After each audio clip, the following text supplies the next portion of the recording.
그래서 그날, 그래서 이제 이거 다 읽고, 여러분들이 뜨겁게 반응해 주시면, 특강 2도 해주실 수 있다. 그래서 그거는 이제 가인 김병로의 인생을 통해서 바라본 이 독립운동가들의 이 신뢰를, 아마 이제 그 독립운동가들에 대한 판결문을 다 읽어보셨대잖아요. 그 재판 자료를, 다 번역을 하신 분이라서, 이 가인 김병로 선생님과 함께하는 이 항일운동의 역사도 굉장히 중요한 얘기가 될 것 같아요. 왜냐하면 보통 우리가 이제 그 국내의 독립운동가들의 상황을 잘 모르거든요. 백범 김구 선생님이라든가 뭐 김원봉 이런 사람들, 그리고 뭐 홍범도 장군의 무장항쟁 이런 얘기는 많이 들었지만 국내 독립운동가 김병로 선생에 대해서 나는 몰랐어요. 예, 그래서 이번에 이제 우리가 가인 김병로 선생님은 다음번 특강 때로 준비하고, 이번에는 열흘 동안 이걸 다 읽어야 돼요.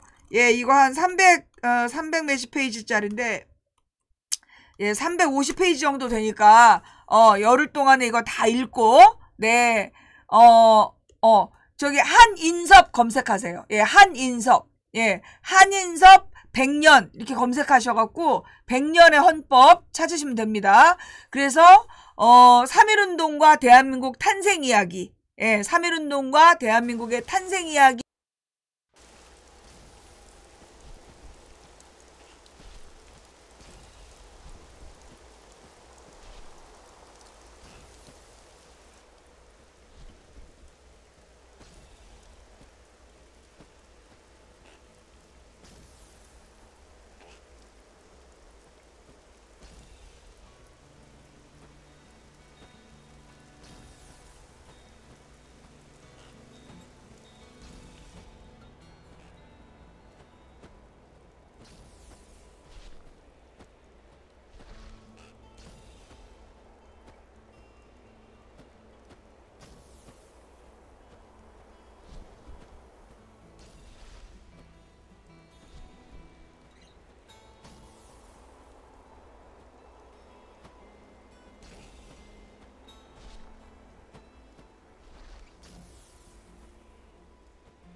예언에서 말하는 영웅은 좀 더 활기찰 줄 알았어요.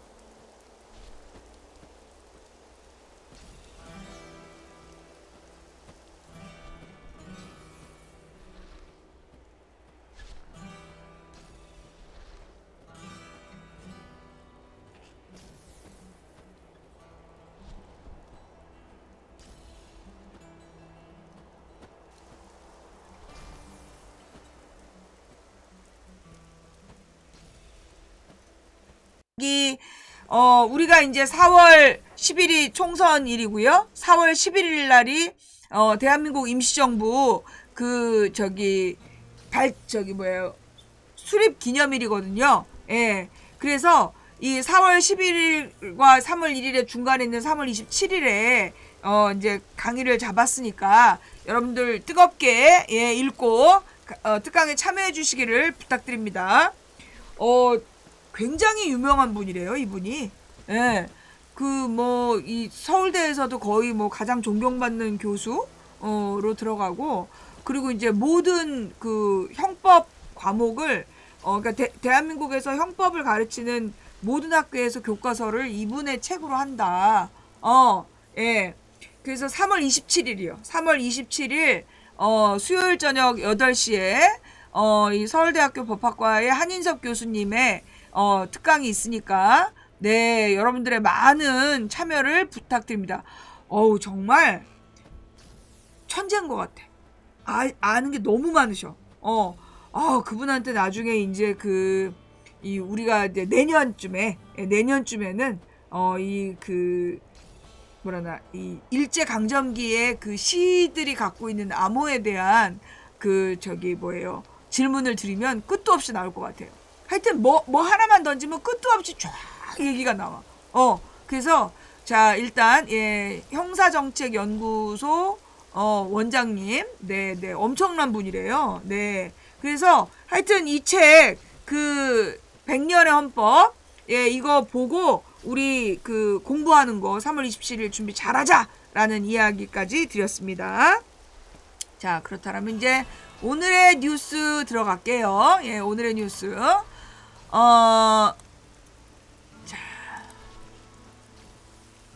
첫 번째 뉴스예요. 첫 번째 뉴스 1이고요. G7 이란 러시아에 우크라이나전에 쓸 미사일 이전하면 중대 제재를 부과하겠다. 한마디로 이제 이란이 러시아에다가 우크라이나전에 쓸 미사일을 이전하면 중대 제재를 부과하겠다라고 얘기했다. 이 G7이 누구예요? 미국, 영국, 프랑스, 독일, 그 다음에 일본, 그리고 두 나라가 또 어디냐? 호주? G7에 들어가는 두 나라가 또 어디야? 미, 푸, 영, 독, 일, 그 다음에 이탈리아, 그 다음에 캐나다. 호주가 아니고 이탈리아, 캐나다. 이 7나라들이 모여가지고 이란한테 러시아에다가 미사일 이전하면 제재하겠다. 자, 이거 굉장히 심각해 보이죠? 근데 이미 이란은 제재를 받고 있어요. 더 이상 제재할 것도 없고요. 이란이 서방 사회에서 제재를 한다고 그래서 별 영향이 없어. 별 영향이 없고, 이란은 러시아하고 중국하고만 교류해도 먹고 사는데 아무 문제 없는 상황. 그렇다. 러시아의 탄도미사일이나 관련 기술을 제공할 경우 신속히 대응하겠다. 미국의 고위관리가 실제로 이전이 일어나지는 않았지만 실질적인 위험이 있다. 늘 이 미국의 고위관리들이 문제야. 이런 주장을 이제 맨날 한다는 거죠. 특히 또 이탈리아에서 모였었대. 그러니까 이 주요 7개국 그러니까 G7이 이란에 모여서 우크라이나 전쟁에 사용할 탄도미사일을 러시아에 이전할 경우 새로운 중대 제재를 부과하겠다고 15일 경고했다. 아니, G7이 언제부터 이렇게 모였냐고. G7이 미국을 너무 무시해가지고 그래서 만든 게 G20이었어. 그런데 G20 국가들 중에 10개가 중국이랑 친해. 그러니까 G20을 무시하고 G7으로 가는 거야. 그러니까 2010년까지만 해도요, G7이 미국을 되게 싫어했어요. 그러니까 2008년 이때까지만 해도 G7이 미국을 너무 무시해가지고 미국이 G20을 키우려고 진짜 노력을 많이 했단 말이야. 그랬는데 이제 이 G20에 친중 분위기가 다수가 되니까 얘네들이 G20에서 결정 안 하고 이제 이 G7끼리만 모여갖고 이런 짓거리를 한다는 거죠. 네. 지금 누가 질문했어?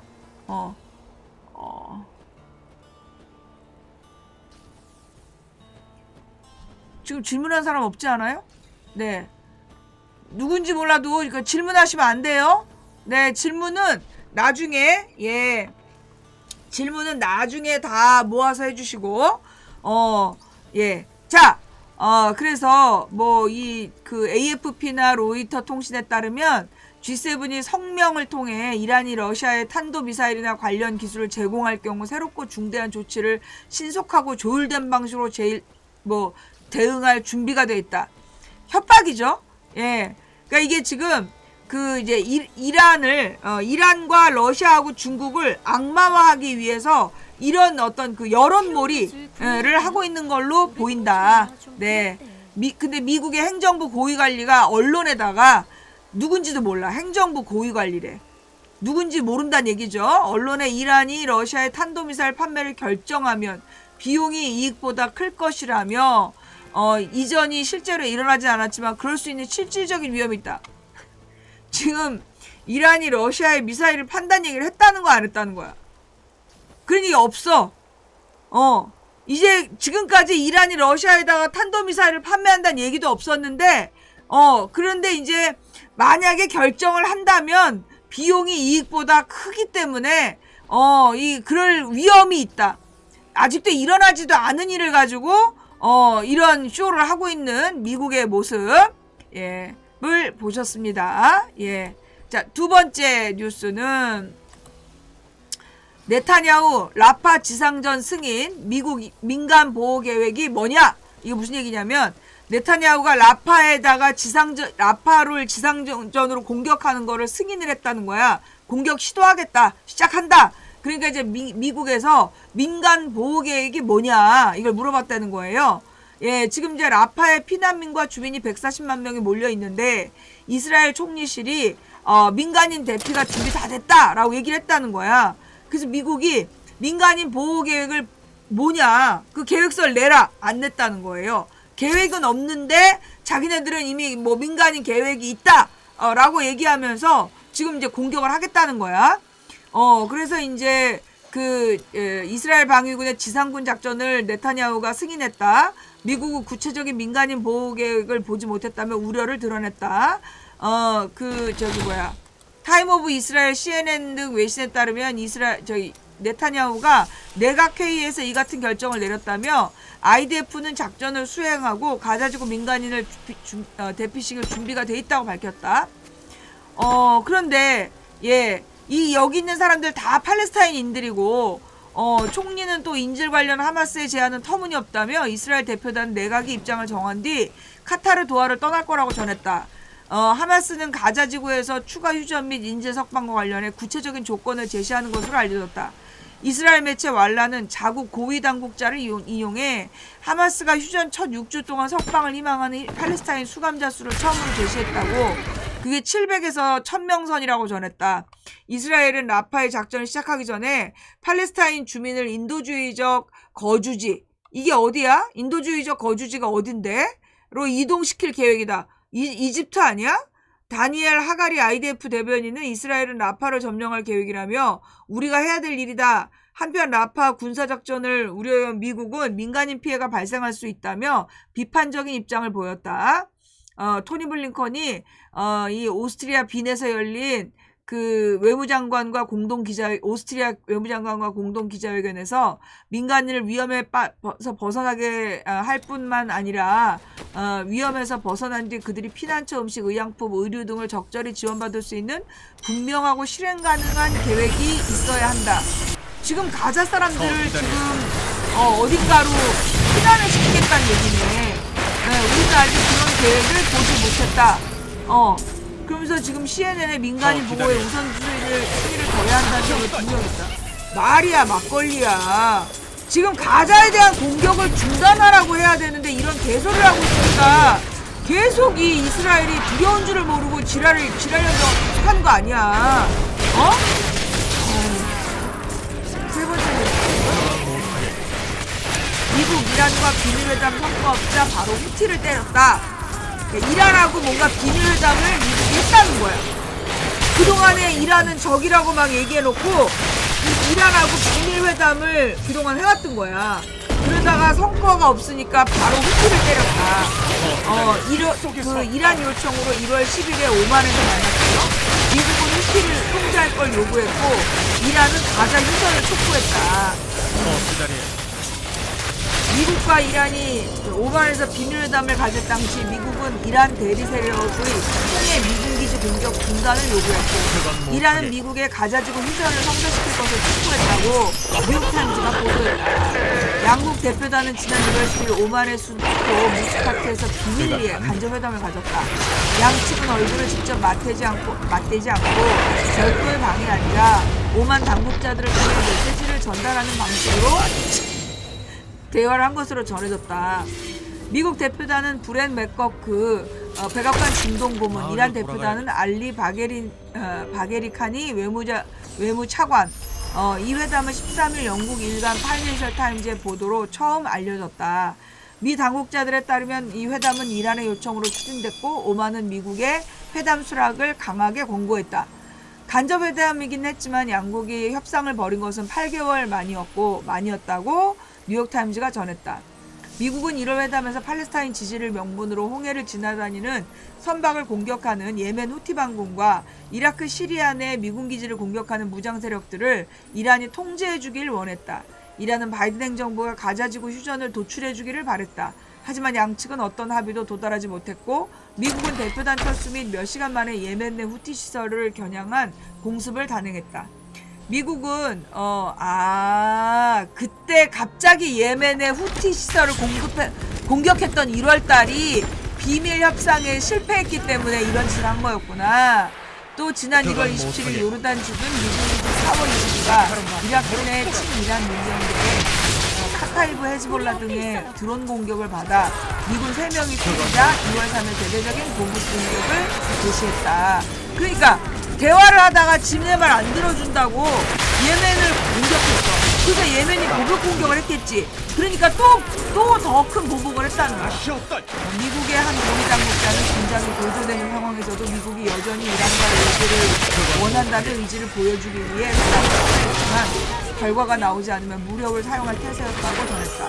복수의 이란 외교부 당국자들은 회담에서 이란이 민병대, 특히 후티의 활동을 통제하지 않지만 가자지구에서 휴전이 이루어지면 모든 공격이 중단될 수 있도록 영향력을 행사할 수 있다는 입장을 유지했다라고 전했다. 하여튼 이란하고 비밀회담을 했는데 지들이 원하는 걸 못 얻으니까 이제 예멘 후티 반군에 대한 공격을 했었다. 이 미국과 이란이 이런 회담 이후에도 오만을 중개자로 삼아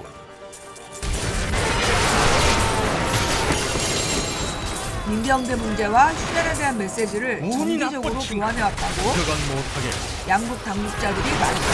앞으로 이후에도 미국의 보복 공격 이후 이라크와 시리아 민병대에 이란의 설득이 효과가 있었던 것으로 전해졌다. 하지만 후티의 민간 선박 공격은 계속되고 있다. 미 국방부에 따르면 후티는 11월 홍해와 아덴만에서 102차례 선박을 공격했다. 향해 44차례 후티는 선박 공격을 멈추지 않고 있다. 최근 러시아 스푸트니크 통신은 후티가 비통적 미사일 시험 발사에 성공했다고 대한 공격받은 후티가 국제무역에 피해를 주고 가자지구를 넘어 국내에서 전쟁 무기를 보조시켰기 때문에 이란이 포기하기 어려운 수단일 것으로 평가했다. 미국과 이란은 지난해 초 오만에서 만나 미국의 대이란 제재로 한국에 묻고 있던 이란의 수억 달러를 건드린 이란 내 미국인 수감자를 돌려받는 협상을 체결했다. 당시 양국은 지역 내 긴장을 완화하고 이라크 시리아의 미군 기지에 대한 공격 수위도 낮추기로 비공식적으로 합의했다.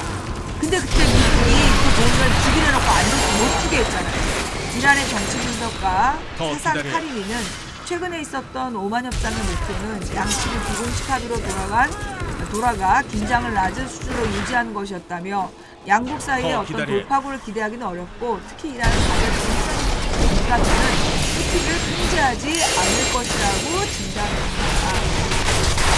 그러니까 이제 이 예멘의 예멘 후티 반군의 이 선박 공격은 가자지구에서 휴전이 되기 전까지 계속될 거다. 이게 지금 이제 이란의 입장이라는 거. 예. 그 다음에 네 번째 뉴스. 더 기다려. 벨기에 독일 총리가 중동을 찾아서 라파 공격을 하지 말라고 압박을 했대요. 예. 이스라엘의 굶주림을 무기 삼아서는 안 된다. 군사작전 철회를 촉구했다. 숄츠 요르단 이스라엘에 잇따라 방문. 구호품 공중 투하가 시작됐다. 자, 그래서 벨기에와 독일 총리가 16일 나란히 요르단을 방문해 가자지구 남부 라파에 대한 공격 계획을 철회하라고 이스라엘에 촉구했다. 유럽연합 상반기 의장국인 벨기에의 알렉산더르 더크로 총리는 이날 요르단 암만에서 기자들과 만나 이스라엘을 향해 굶주림을 전쟁 무기로 삼지 말라고 경고했다. 더크루 총리는 가자지구의 인도적 지원을 위한 더 많은 접근 통로를 열어야 한다며 굶주림을 무기로 삼지 않을 것임을 증명하는 건 이스라엘 정부에 달려있다고 지적했다. 그는 네타냐후를 향해 라파에서의 군사작전 계획을 철회하라고 촉구하기도 했다. 라필 총리는 이스라엘의 가자지구 공습에 가장 비판적인 입장을 취해온 EU 회원국 정상 중 하나다. 벨기에 총리니까. 올라프 숄츠 독일 총리도 이날 요르단을 방문해 이스라엘의 휴전을 요구했다.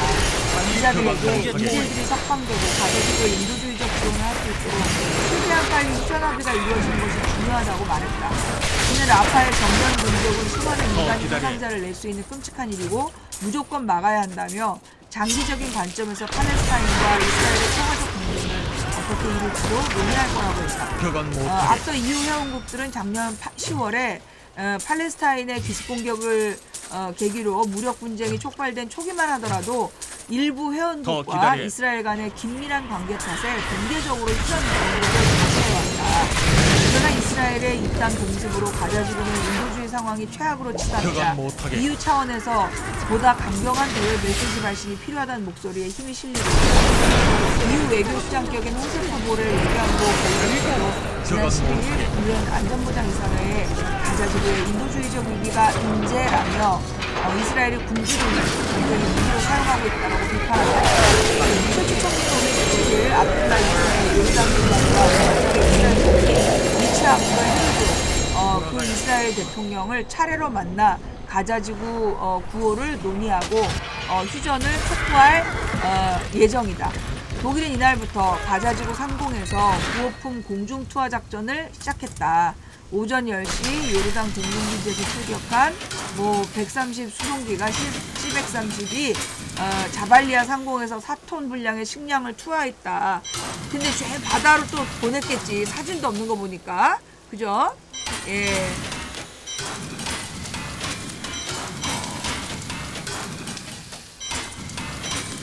다음. 잠깐만요. 제가 뭐 하나 체크할 게 있어요.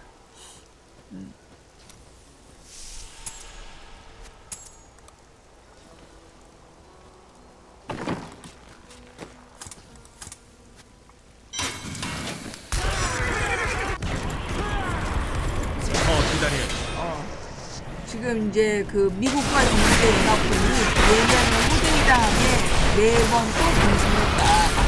17일 자정부터 예멘 후티군의 알-마시라 티브가 17일 자정부터 4번이나 이제 이 호데이다항을 공습했는데 알-마시라 티브가 보도했던 후티군의 홍해 선박 공격에 대응 오히려 확전만 됐다. 미국과 영국 공군의 연합군이 예멘의 항구 도시 호데이다에 17일 자정 직후부터 4차례에 걸쳐 공습작전을 벌였다고 후티군이 운영하는 알마시라 TV가 보도했다.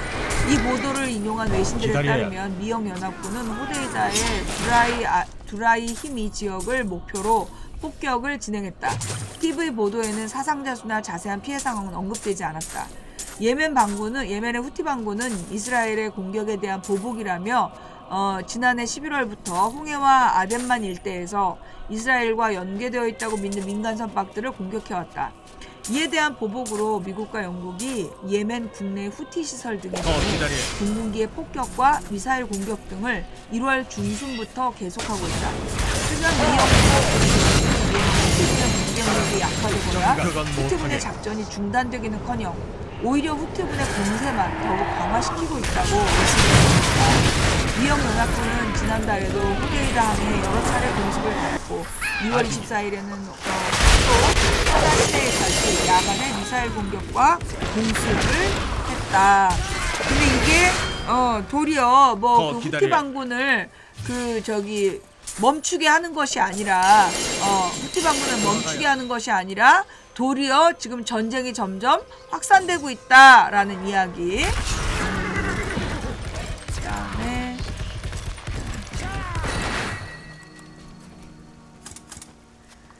미 공군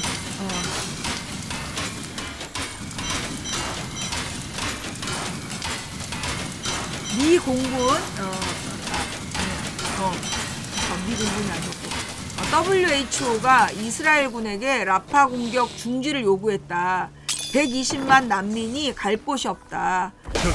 거브러여수스 사무총장이 의료시설 붕괴로 사망자가 폭증하고 있다며 네타냐후의 라파 진격 승인에 공격을 중단하라 평화 증진을 요구했다.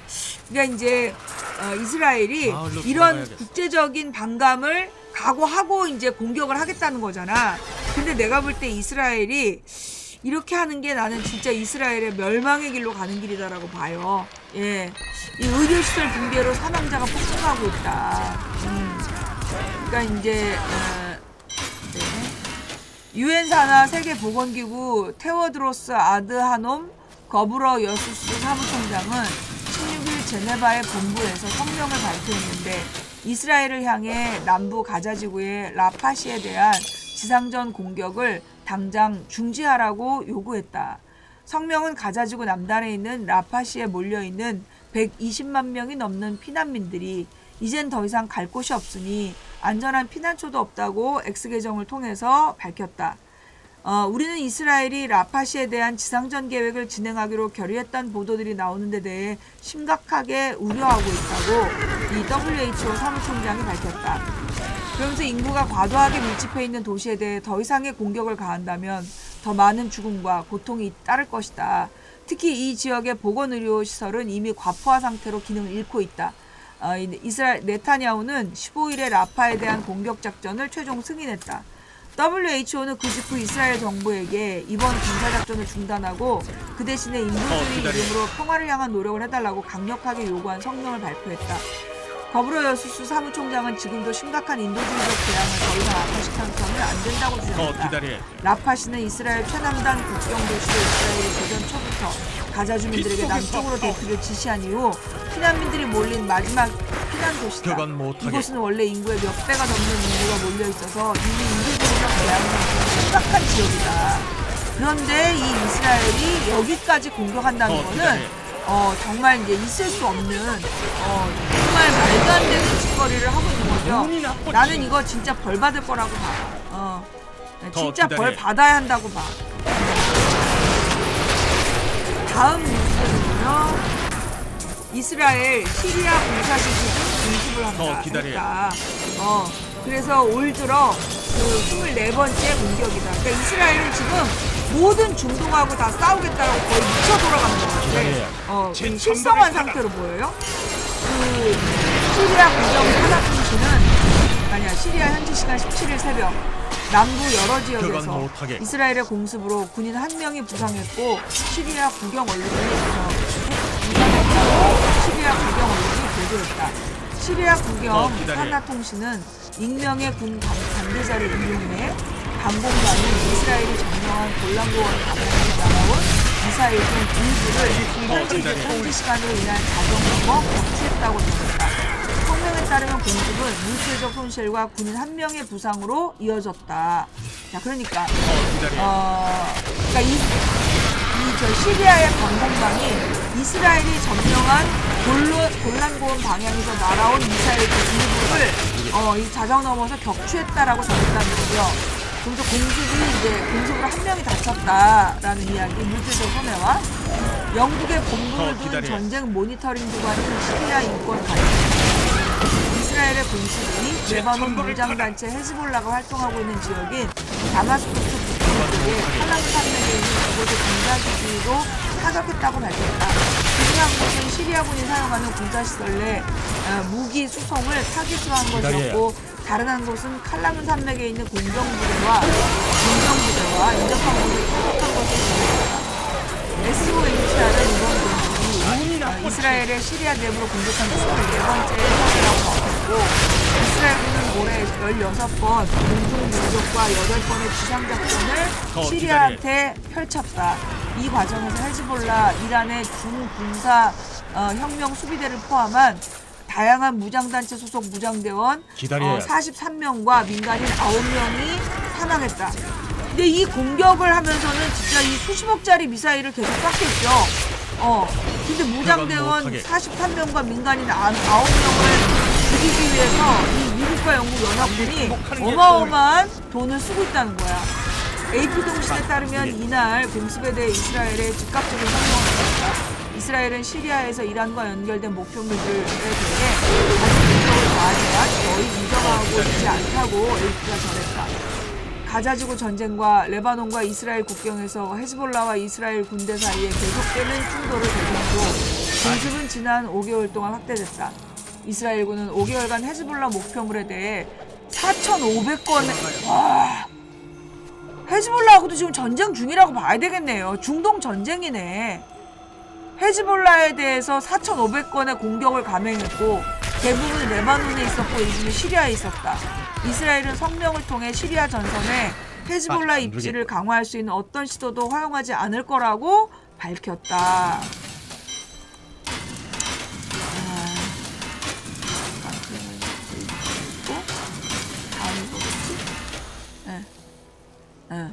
자, 동맹 파열음. 하마스의 새 휴전안에 미국은 환영하는데 이스라엘은 퇴짜를 놨대요. 예. 그러니까 이제 이 하마스가 새로운 이제 휴전안을 제시했는데, 예, 여기에 대해서 미국은 환영하고, 예, 미국은 환영하고 이스라엘은 퇴짜를 놨다. 예. 하마스가 즉각 영구 휴전안을 철회했다. 백악관은 다시 곧 협상을 재개될 거라고 희망사항이겠죠. 이스라엘은 비현실적이다 라면서 일축을 했다. 바이든 레드라인 라파 진격을 추진하고 있죠. 자, 이 팔레스타인 무장정파 하마스가 새로 제시한 팔레스타인 가자지구 휴전안을 놓고 이스라엘과 미국이 이견을 보이고 있다. 15일 뉴욕타임즈에 따르면 하마스의 새로운 제안은 이스라엘군이 가자지구에서 단기적으로 이스라엘 인질의 팔레스타인 수감자를 교환하는 것이다. 근데 이제 로이터 통신은 하마스가 이스라엘 인질과 팔레스타인 수감자들을 1차 교환하면서 이스라엘군의 가자지구 철수 기한을 정한 뒤 영구 휴전을 위한 날짜들을 합의할 것을 요구했다고 보도했다고요? 그러니까 팔레스타인 수감자를 1차 교환하면서 이스라엘 인질과 팔레스타인 수감자를 교환하는데 700에서 1000명을 이제 팔레스타인 수감자가 지금 1000명이 넘게 있다는 거, 몇천 명이 있대. 그 중에 1000명을 풀어줘라 했더니 이스라엘군의 가자지구 철수 기한을 정한 뒤 영구 휴전을 위한 날짜를 협의할 것을 요구했다고 보도했다. 그런데 이는 하마스가 인질과 수감자 교환을 시작한 대가로 즉각 영구 휴전에 합의해야 한다는 기존 요구에서 한 발 물러선 것으로 해석된다. 그럼에도 불구하고 이 NYT가 전한 하마스의 새 제안은 1단계에서 이스라엘 남성 인질 35명과 여성 인질 5명을 풀어주게 된다. 남성 인질 1명당 팔레스타인 수감자 10명, 여자 인질당 수감자 50명을 석방해야 하는 것이 하마스의 요구다. 또 얼마 안 되네. 한 명당 35명이면 350명. 그 다음에 5명당 50명이니까 250명. 1000명이 아니네. 350, 250, 한 700명. 또 이스라엘군이 600명이지. 350, 250. 이스라엘군이 가자지구 중부로 철수해 일부 피난민이 집으로 돌아갈 수 있게 가만히 담겼다. 이스라엘군이 가자지구 중부로 철수해서 피난민이 집으로 돌아갈 수 있게 해달라는 얘기가 담겼는데 2단계는 적대행위 추가 중단과 팔레스타인 수감자 추가 석방이 이루어진다. 마지막 3단계에서 하마스가 숨진 이스라엘 인질의 시신을 넘겨주고 이스라엘은 가자지구 공격을 완화해야 한다. 미국 백악관은 하마스의 실시안을 환영하며 미국 대표단이 선택하지 않지만 카타르 도하에서 휴전 협상이 곧 재개될 거라고 밝혔다. 존 커비 백악관 국가안보 소통보좌관은 하마스의 새 제안이 지난달 프랑스 파리에서 열린 4자, 즉 이스라엘, 미국, 카타르, 이집트 회의에서 합의한 틀에 부합하는 것으로 판단했다. 이 회의를 통해 하마스의 6주간의 가자지구 휴전과 팔레스타인 수감자와 이스라엘 인질 10대1 비율의 교환 골자로 한 중재안 초안을 제시했다. 커비 보안관은 상황이 좋은 방향으로 가고 있다고 조심스럽게 낙관한다고 말했다. 그러나 악마는 디테일에 있다며 신중한 태도를 보이기도 했다. 미국은 하마스 협상을 재개하고 요구 수준을 낮출 것을 압박해왔다. 이를 위해 협상 관련국들이 가자지구에 대한 인도주의적 지원 확대를 약속한 한편 도하에 있는 하마스 정치국 사무소를 폐쇄할 수 있다는 위협도 하고 있다고 뉴욕타임즈가 전했다. 그러나 네타냐후가 하마스의 새 제안을 일축했다. 이스라엘 총리실은 여전히 비현실적인 요구라고 반응했다. 하마스 전멸을 목표로 내세운 이스라엘은 가자지구 군사작전을 끝내는 어떠한 협의도 거부하고 있다. 다만 일부 이스라엘 관료들은 하마스가 지난 6개월 이야기를 거부할 점을 고려할 때 하마스를 투시하는 이스라엘의 고위정보 당국자들을 포함한 행사들은 이런 상황에서 네타냐후가 최남단 라파에서 이스라엘의 작전 계획을 시작하는 언론을 보고 라파는 지금 굉장히 심각한데 이스라엘은 개시시킬 계획을 준비 중이라고 주장했죠. 근데 근거는 없는 거고 바이든은 최근 언론 인터뷰에서 라파의 민간인 피해가 커질 수 있는 대규모 지상작전을 레드라인으로 규정하며 이스라엘의 자제를촉구한 바 있다. 나는 만약에 이스라엘이 라파를 공격하면 전 세계가 이스라엘을 퇴출시키는 운동을 해야 된다. 더 이상 이스라엘을 이스라엘로 불러주지 말아야 된다. 그리고 팔레스타인에서의 점령을 끝내라고 전 세계가 이스라엘과 정말 그 끝장을 봐야 된다. 이게 이제 저의 주장입니다. 무엇보다 미국과 유럽이 계속해서 무기를 대주는 게 문제야. 계속해서 무기를 대주기 때문에 이런 일이 발생하는 거야. 하나만 하면 돼. 무기만 안 주면 되는데 그걸 왜 계속 대주느냐고.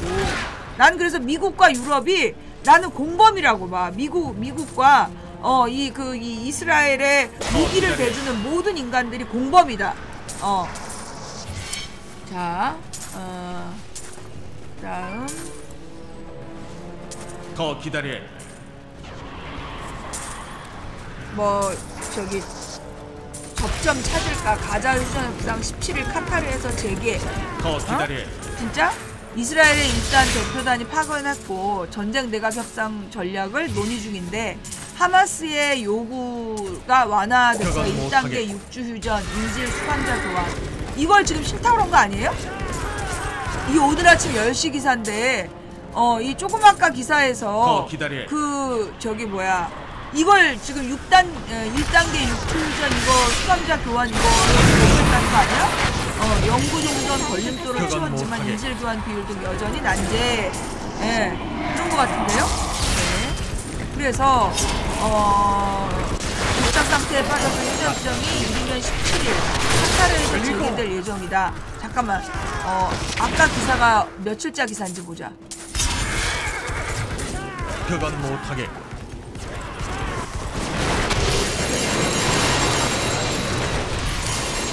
이게 어저께 저녁 8시 기사였거든요. 더 기다려.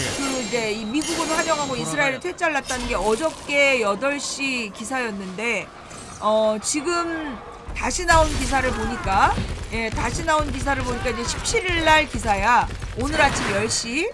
그런데 이때 이제 카타르에서 이제 재개를 하겠다. 그러니까 이제 뭐 어떻게 재개를 하는지 안 하는지 재개한 다음에 우리가 다뤄보죠. 예. 다음 뉴스.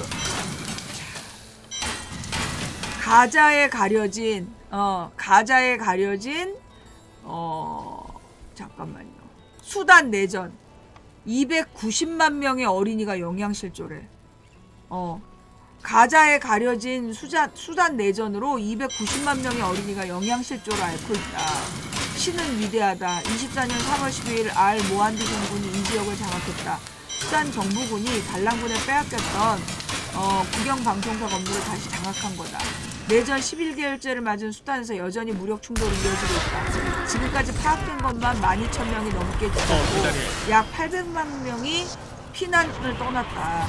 남겨진 이들은 극심한 배고픔에 시달리고 있다. 이에 식량대회 WFP는 현재 수단에서 하루 한 끼를 먹을 수 있는 사람이 전체 인구의 5%도 하루 한 끼를 먹는 사람이 전체 인구의 5%가 안 된다고? 기다려야 돼. 우리는 음식이 필요하다. 수단 피난민이 생존을 위해 당장 먹을 것을 지원받아야 한다. 수단 어린이 5명 중 1명이 영양실조 상태인데 아이들에게 돌아갈 식량은 턱없이 부족하다. WFP 동아아프리카 지역 본부의 마이클 정부가 WFP가 이 기본적인 지원을 하고 있지만 엄청나게 어려운 상황이다. 수단 내전이 세계 최대의 기아 위기를 가져올 위험이 있다고 경고한 바 있다.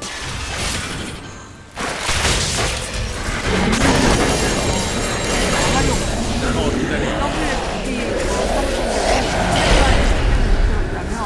당장 전투를 멈추고 벽은 못하겠군. 말세야. 이거는 진짜 이 지구가 망하려고 그러는 거야. 지구가 망하려고 그래, 망하려고. 전장은 계속된다.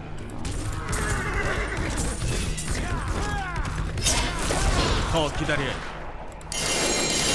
돌아가야 돼. 마지막 뉴스였고요. 이번에는 러시아 소식으로 갑니다.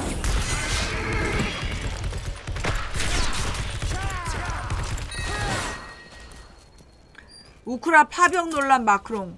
언젠가 서방의 지상작전이 필요할 수도 있다. 계속해서 지금 마크롱은 유럽 군대를 만들어서 러시아군에 대비해야 된다. 라고 주장하고 있다. 예. 그러면서 이제 이 타스 통신 등 외신에 따르면 마크롱이 지난 이날 공개한 프랑스 일간 르파르지앵과 인터뷰에서 어쩌면 언젠가 우리는 러시아 병력에 맞서기 위해 지상작전을 할 필요가 있을 거라고 말했다. 다만 그는 지상군 파병에 대해 나는 그것을 원하지 않고 앞장서지 않을 거라고 덧붙였다. 또 어떤 시나리오에도 준비가 되어 있다며 그렇게 하지 않는 것은 실수가 될 거라고 주장했다. 하여튼 이 마크롱이 계속 이렇게 혼자 얘기하고 있는데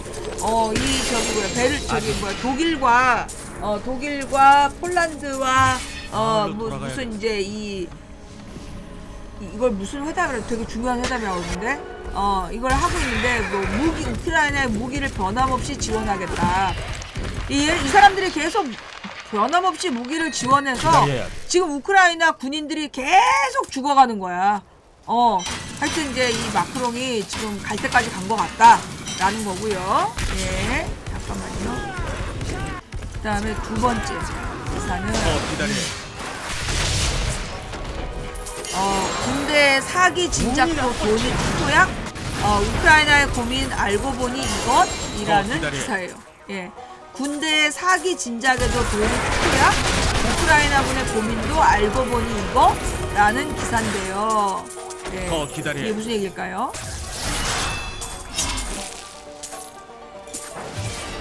전쟁은 어차피 돈싸움이다. 장기전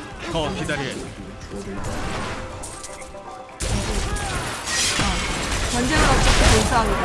장기적으로 갈수록 전쟁 비용은 기하급수적으로 늘어날 것 같다. 국력이 결국 전쟁의 승패를 좌우할 수밖에 없다고 하는 이유다. 미국군 서방이 가혹한 경제제도로 러시아의 정치를 들어가는 것도 우크라이나가 미국과 유럽연합의 재정 지원에 목을 매는 것도 궁극적으로는 돈싸움에서 상대에게 이런 거야. 그러니까 결국은 지금 전쟁의 목표가 근데 모든 전쟁 그랬어요. 예, 이제까지 지구상에 있었던 모든 전쟁의 목표는 물질적인 이익이었어요. 물질적 이익을 위해 결국은 저 고대 사회에서부터 그러니까 현사시대나 청동기 사회까지는 전쟁이 없었어요. 그런데 철기시대가 되면서부터 전쟁이 일어나죠. 왜? 농사 지을 땅, 그 다음에 더 많은 노예. 그러니까 이제 그 점령지에 그러니까 전쟁을 해서 진 나라의 사람들을 노예로 차지하고 땅을 차지하기 위해서 전쟁이 일어났단 말이야. 결국 그게 경제적 목적이었고 지금도 마찬가지야. 지금도 모두 돈 때문에 전쟁을 하고 있는 거죠. 네. 이 전쟁을 치는데 가장 기본적인 요소가 사람과 물이다. 모두 돈이 없으면 구할 수 없다. 성시에 국가안보리의 일정한 수준의 병력과 무기 및 장비를 구비하고 있다지만 전쟁이 발발하면 거의 할수 없다. 러시아가 20만 명의 안보리와 그들이 운용하는 무기 및 장비로 2년 전에 일반 시설 많은 성장기한 예비군의 엑소더스를 처리한 부분 동원령을 내려야 했다. 우크라이나는 전쟁 발발과 동시에 계엄령과 총동원령을 내리고 전쟁을 치를 인력을 증폭했다. 대신 무기와 군사장비는 서방 측에 대부분 의존하고 있다. 전쟁이 장기화하려면 러시아와 우크라이나는 전쟁 자금을 끌어모으고 쓰는 방식이 있다. 러시아는 국방 예산을 크게 늘려 군수산업을 일으키고 돈으로 계약성 모집을 나온다. 그렇게 손실된 병력과 무기를 보충하니 상식적으로 어마어마한 돈이 들어갈 수밖에 없다. 지난해 11월 말 푸틴이 서명한 러시아 2024년 예산에서 국방비가 차지하는 비율은 전년 대비 10%가 늘어난 29.5%로 10조, 그러니까 1,200억 달러는 얼마인가요? 1,200억 달러면 1,200조인가요? 예. 러시아 GDP의 6%, 소련 이후 국방비가 전체 예산의 3분의 1 가까이 점하는 것은 처음이다. 전쟁의 돈은 투자금이라고 할 수 있다. 경제 파트너사이 약한 우크라이나는 전체 예산의 절반이 2초 2,900억, 470억 달러는 국방비에 편성했지만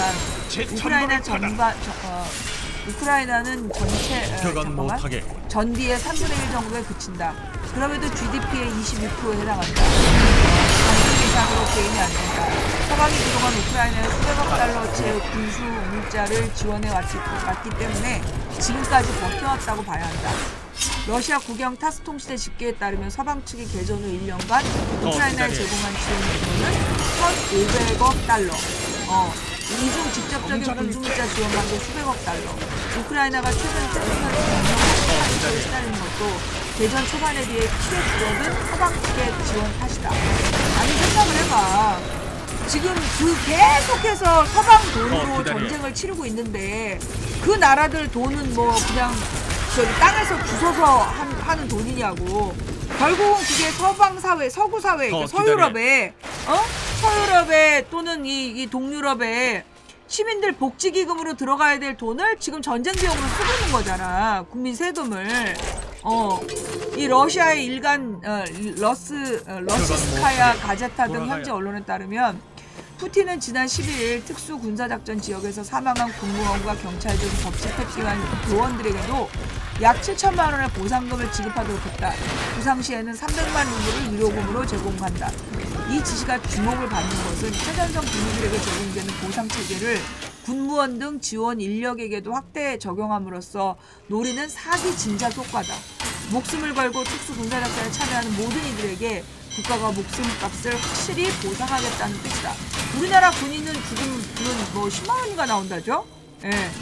러시아는 2022년 9월에 부분 동원령을 발령한 뒤 추가적인 병력 보충은 계약병으로 충당하고 있다. 소리가 지금 안 들리세요? 지금 님만 마이크가 안 들리는 것 같아요. 우리 다 듣고 있어요. 예. 러시아는 22년 9월 동원령을 발령한 뒤 추가적인 병력 보충은 계약병으로 충당하고 있다. 지금 이제 푸틴이 지난해 12월 기자회견 겸 국민과의 대화에서 현재 61만 7천 명의 러시아 군 병력이 2,000km가 넘는 곳에 배치돼 있다며 자원 입대 캠페인을 시작한 결과 어제 기준으로 48만 6천 명이 응했다라고 말했다. 캠페인과는 별도로 군 자원 입대자까지 합치면 50만 명이라고 했다. 말이 계약병이고 자원 입대이지 결국은 돈을 주고 사는 용병이나 별로 다르지 않다. 그만큼 후한 처우를 감수한다. 러시아의 입양 계약 조건에 따르면 24년 기준 이 작전에 참여하는 경사는 최소 월 소총수 20만 루블, 그다음 군대장급은 24만 루블을 받는다. 22년 9월에 이미 동원된 예비군들은 3,500루블의 장기 근무 수당이 추가되고 새로 입대하는 계약병은 계약과 동시에 20만 루블 정도가 예금 통장에 꽂힌다. 20만 루블이 얼마예요? 네. 러시아의 1루블이 우리나라 돈으로 얼마야? 예. 더 기다려. 288만 원? 전쟁에 나가는 군인들한테 288만 원씩을 꽂아주는 거야? 또 공격 작전에 투입될 경우 별도수당과 다양한 보상금이 기다린다. 로켓은 미국산 다연장 로켓 발사대를 파괴할 경우 100만 루블을 성과급으로 받을 수 있다. 우승에 목마른 스포츠 구단이 막판에 승리를 추가할 때마다 얼마씩 주는 보상금 체계와 얼추 비슷하다. 작전에서 전사할 경우 500만 루블, 부상 시에 300만 루블이 유족에게 전달된다. 유족은 또한 민간보험사로부터 사망 시 보험금으로 300만 루블 가까이를, 부상병은 부상 정도에 따라 7만 4천에서 30만 루블을 받을 수 있다. 더욱이 가장이 전쟁터로 나가고 남은 가족들에게는 공공지원이 우선 대상이다. 군대적 보상도 6개월 지원 조치가 있습니다. 러시아가 돈을 끊어버린 바람에 내신감정을 전선으로 동원할 수 있었다고 보면 됩니다. 우크라이나 시민 강제 동원. 기다려야 우크라이나는 이렇게 돌아가요. 강제로 도망가는 사람을 강제로 잡아가지고 그 군사로 모집을 하고 러시아는 돈을 주고, 하지만 서방 측에서 손을 벌려야 하는 우크라이나는 그만한 돈을 군인에게 줄 여력이 없다. 개전 초기에는 계엄령과 총동원령으로 병력을 손쉽게 동원할 수 있었다. 러시아의 공격에 분노한 국민들이 입대하기 위해 줄을 서기도 했다. 하지만 이제는 다 옛날 얘기다. 동원 대상자들을 전쟁터로 보내기 위해 폭력도 불사한다. 강제 동원을 폭로하는 영상들이 인터넷에 차고 넘친다. 보다 못한 우크라이나 정부가 강제 동원을 보다 손쉽고 간단하게 처리하기 위해 동원에 관한 법률을 개정 중인데 최고라다에서 몇 달째 진통을 겪고 있다. 당근은 없고 채찍용 처벌 조항만 많이 넣다 보니 언론은 물론 의회로부터 반발이 거센 탓이다. 예컨대 동원 기피자는 본인 명의의 은행 거래도 주택 임대도 자동차 구입도 못하도록 막아버린 법조항들이 대표적이다. 젤렌스키와의 불화로 최근 경질된 발레리 잘르주니 군 참모총장의 뒤를 이은 알렉산드르 시르스키 신임 참모총장은 병사들의 사기 진작을 위한 대책을 제시했다. 돈이다. 우크라이나 매체 스트라나에 따르면 시르스키 참모총장이 지난 10월 젤렌스키 대통령에게 군의 사기 진작을 위해 전투비용, 월급과 보너스 등 병사들을 위해 쓰는 돈을 10만, 즉 340만 원에서 20만 흐리 분야로 늘려줄 것을 제안했다. 그러니까 이제 돈을 500만 원, 그러니까 680만 원을 주란 얘기야. 수도 키예프 시민이 동원령